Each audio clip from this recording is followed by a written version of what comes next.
Alexander Pushkin sings of the soul meditating and at rest, the soul that prays. Reveille is sounded. From my hands slips ancient Dante. On my lips the line I started has fallen silent, not read to the end. The spirit has flown far away, the familiar sound, the living sound. How often you resounded there, where in tranquility I grew up in a past time. The Reveille has sounded.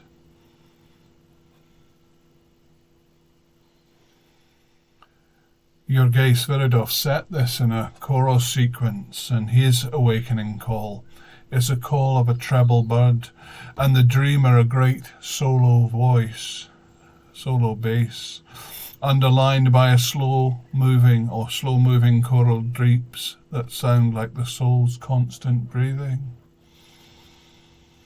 And the meaning of vocation, particularly to something as tough as community life, is awakening. And that moment of vocation becomes awakening. Reveille is sounded. Wake up, listen, follow me. Wherever we are called from the side of the road on our journey where we have paused. And we are told, awake, follow me. And the meaning of community life itself is a constant reawakening to love as it darts before the eye of the heart, in the form of the word, in the form of how people react to you, your brothers or your sisters.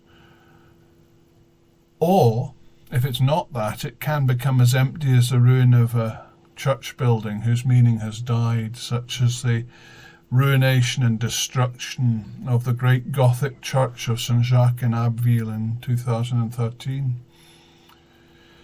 But love, in its community version, is heavy, persistent, hard work, a rhythm of hurt and forgiveness.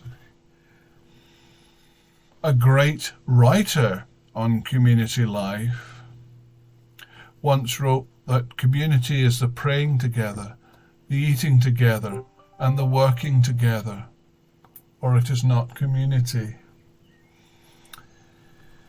But he found he had feet of clay and needed the mercy of God and a stripping away.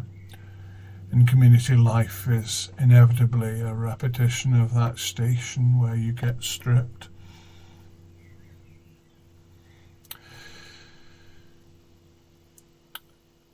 The early days of that lay community were lived in what had become a life-sapping way, supporting the disabled members of the community to wash and dress and eat breakfast, and then spent the day working with them in the produce gardens or the craft workshops, then cooked with them and cleaned the house, then prayed and at last relaxed together. A life of high ideals, but it was exhausting. And community life asks us, what do you want? What do you really want? There's a great portrait of Christ staring into the eyes of the heart in the medieval cloisters of Bristol Abbey, now the Anglican Cathedral. And that image too asks, what do you want? What can you take? What's real?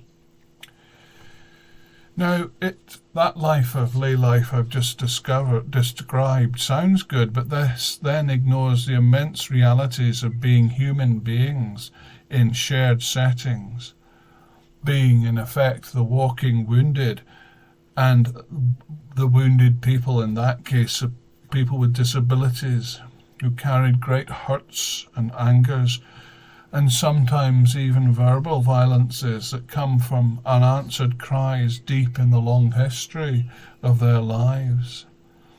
and also the personal and collective exhaustion all this causes when you're bearing one another's burdens and so fulfilling the law of Christ.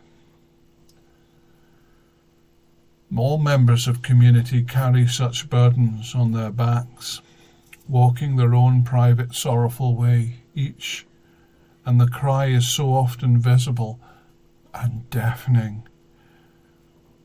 And you end up feeling that community life can't be done sometimes.